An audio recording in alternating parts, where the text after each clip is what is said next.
نحمده ونصلي على رسوله الكريم اما بعد السلام علیکم ورحمۃ اللہ وبرکاتہ۔ آج ایک طویل وقفے کے بعد دوبارہ بیان کا سلسلہ شروع کر رہے ہیں۔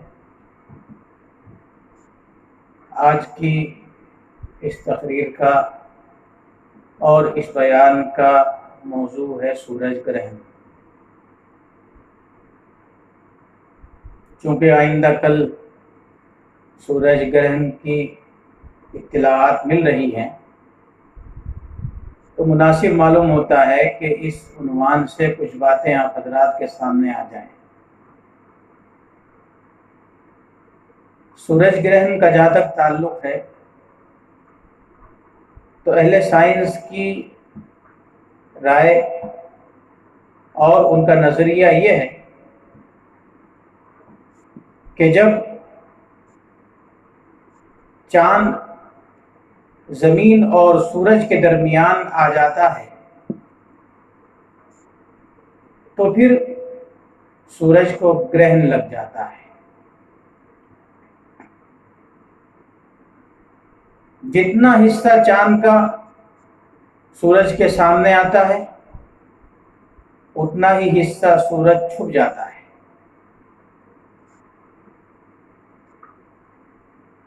اہل سائنس کے اعتبار سے زمین اور چاند کے درمیان جتنی مسافت ہے، جتنا فاصلہ ہے،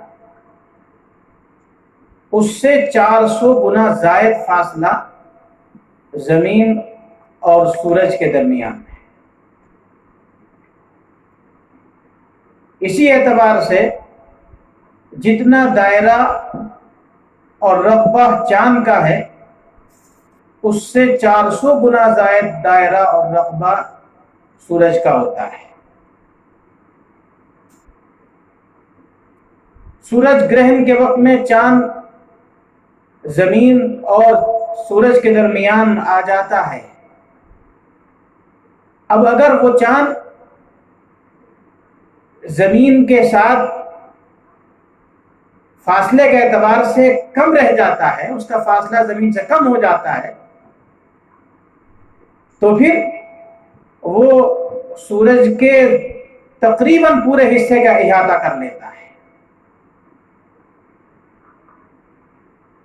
اور جب وہ چاند سورج کے پورے حصے کا احاطہ کر لیتا ہے تو پھر سورج مکمل طور پر چاند کی اوٹ میں چلا جاتا ہے، چاند کے پیچھے چلا جاتا ہے اور دنیا کے اندر اندھیرا چھا جاتا ہے، اور اس وقت چاند کی روشنی نمودار ہوتی ہے،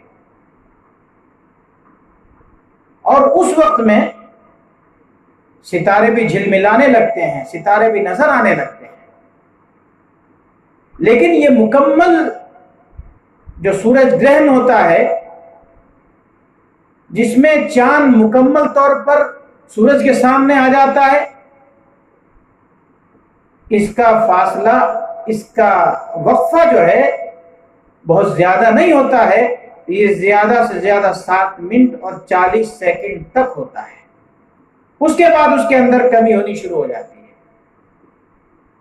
یہ اس وقت ہوتا ہے جب سورج کے مقابلے میں چاند اور زمین کا فاصلہ کم رہ جاتا ہے، لیکن اگر چاند اور زمین کا فاصلہ زائد ہے تو پھر مکمل سورج گرہن نہیں ہوتا ہے، بلکہ اس وقت جتنی چاند کی گولائی یا چاند کا رقبہ جتنا اس سورج کے سامنے آتا ہے اتنا سورج ہماری نظروں سے اوجھل ہو جاتا ہے۔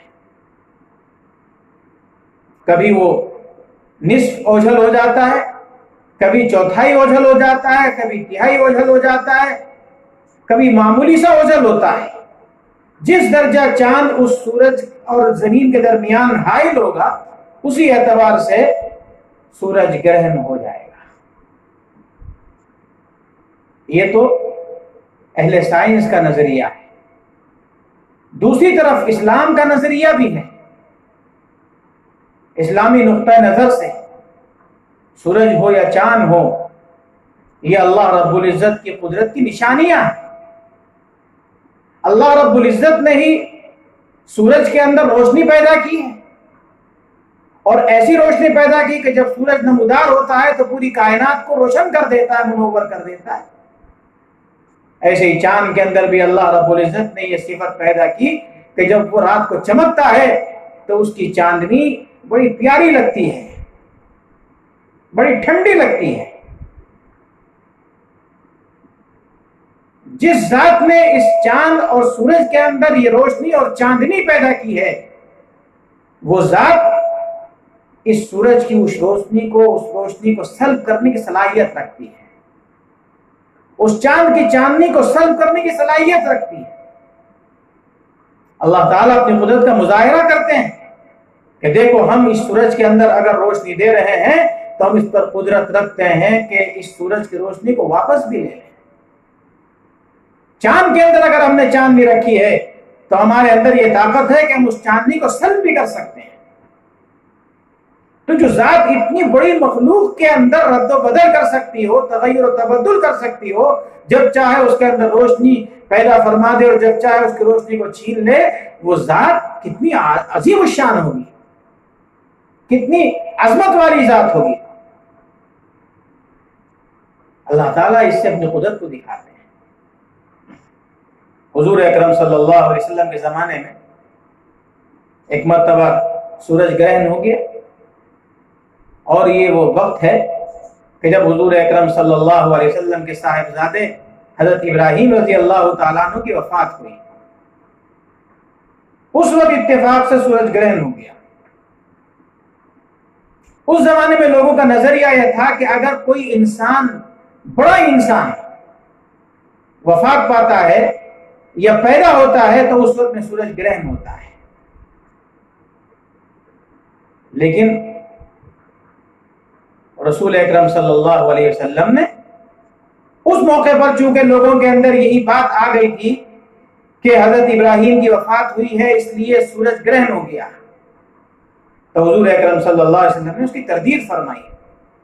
روایت میں آتا ہے، حضرت ابو موسیٰ اشعری رضی اللہ تعالیٰ عنہ روایت کرتے ہیں کہ ایک مرتبہ رسول اکرم صلی اللہ علیہ وسلم کے زمانے میں سورج گرہن ہوا تو آپ پر ایسی گھبراہٹ طاری ہوئی جیسے قیامت واقع ہو گئی۔ آپ فوراً مسجد میں آئے اور نماز ایسی پڑھی کہ اس کے اندر بڑی لمبی قرات کی، بڑا لمبا رکوع کیا، بڑے لمبے سجدے کیے۔ حضرت ابو موسیٰ اشعری فرماتے ہیں کہ اس سے پہلے حضور نے کبھی ایسا نہیں کیا تھا، میں نے ایسا نہیں دیکھا تھا کہ آپ نے اتنی لمبی نماز پڑھی ہو، اتنا لمبا قیام کیا ہو، اتنے لمبے رکوع سجدے کیے ہوں۔ یہ پہلا موقع تھا جو حضور نے اتنی لمبی نماز ادا فرمائی ہے۔ اور پھر آپ نے فرمایا کہ اللہ رب العزت کی نشانیاں ہیں، ان کا تعلق کسی انسان کی موت سے یا کسی انسان کی زندگی سے نہیں ہے، بلکہ اس کے ذریعے سے اللہ تعالیٰ اپنے بندوں کو ڈراتے ہیں۔ لہذا جب تم سورج گرہن دیکھو یا چاند گرہن دیکھو تو اللہ رب العزت کا ذکر کیا کرو، دعا کیا کرو، استغفار کیا کرو۔ اس لیے حضور اکرم صلی اللہ علیہ وسلم کی تعلیمات کی روشنی میں ہمیں چاہیے کہ اگر ایسی کوئی صورت سامنے آئے، چاہے چاند گرہن ہو رہا ہو، چاہے سورج گرہن ہو رہا ہو، آج لوگوں نے تماشا بنا لیا ہے، لوگ اس کو دیکھتے ہیں، مزے لیتے ہیں۔ اللہ سے ڈرنا چاہیے۔ اللہ دکھاتے ہیں کہ ہماری قدرت کتنی ہے۔ اس لیے حضور اکرم صلی اللہ علیہ وسلم کی تعلیمات پر عمل کرتے ہوئے ہمیں چاہیے کہ ہم اس موقع پر نماز کا اہتمام کریں، ہم دعا کا اہتمام کریں، استغفار کا اہتمام کریں۔ اگر ہم تنہا ہیں تو تنہا نماز ادا کر لیں، 2 رکعت نماز اس کے لیے سنت ہے۔ لیکن اگر کوئی آدمی تنہا یہ چاہے کہ میں 2 رکعت سے زائد پڑھوں، 4 رکعت پڑھوں، 6 رکعت پڑھوں، 8 رکعت پڑھوں، یہ نفل نمازیں جتنی چاہے پڑھ سکتا ہے۔ اور اگر بہت سارے آدمی موجود ہوں اور وہاں پر امام جمعہ موجود ہو جو شہر کی مسجد جامع میں نماز پڑھاتا ہو، جمعہ کی نماز پڑھاتا ہو، تو پھر اب چاہیے کہ اس امام جمعہ کی ابتدا میں ہم لوگ نماز ادا کریں۔ اگرچہ بعض لوگوں نے مطلقاً کسی بھی مسجد کے امام کے پیچھے نماز ادا کرنے کا حکم دیا، لیکن صحیح یہ ہے کہ امام جمعہ موجود ہے تو اس امام جمعہ کی امامت میں نماز ادا کی جائے، اور لوگوں کو مطلع کرنے کے لیے اعلان بھی کرایا جائے، وقت متعین کر کے اعلان کر دیا جائے کہ فلاں وقت سورج گرہن ہے، اس لیے نماز ہوگی، سب لوگ نماز کے اندر شرکت کریں، باجماعت نماز ادا کر لیں۔ نماز میں قرات لمبی ہو، نماز اتنی دیر تک پڑھنی ہے جب تک سورج گرہن چل رہا ہے۔ اب چاہے اس کے اندر سورہ بقرہ کی تلاوت کی جائے، سورہ آل عمران کی تلاوت کی جائے، سورہ نساء کی تلاوت کی جائے، یا دوسری کسی بڑی سورت کی تلاوت کی جائے، اور اگر سورج گرہن کا وقفہ طویل ہے اور بہت لمبی نماز لوگ برداشت نہیں کر سکتے ہیں تو پھر اس کا طریقہ یہ ہے کہ نماز کو عام نمازوں کے مقابلے میں طویل کیا جائے، قرات بھی طویل ہونی چاہیے، رکوع بھی طویل ہو، سجدہ بھی طویل ہو، اور اس کے بعد نماز سے فارغ ہو کر دعاؤں کا اہتمام کریں، اور دعا کم از کم اس وقت تک کریں جب تک کہ سورج گرہن ختم نہیں ہو جاتا، جب تک سورج روشن نہیں ہو جاتا ہے۔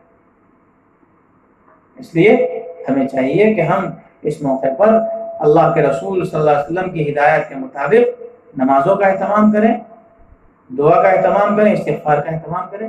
اور اب چونکہ لاک ڈاؤن چل رہا ہے، زیادہ لوگوں کو ایک جگہ جمع ہونے کی اجازت نہیں ہے، اس لیے بہتر یہ ہے کہ لوگ اپنے اپنے گھروں کے اندر انفرادی طور پر نوافل کا اہتمام کریں، دعا کا اہتمام کریں، استغفار کا اہتمام کریں۔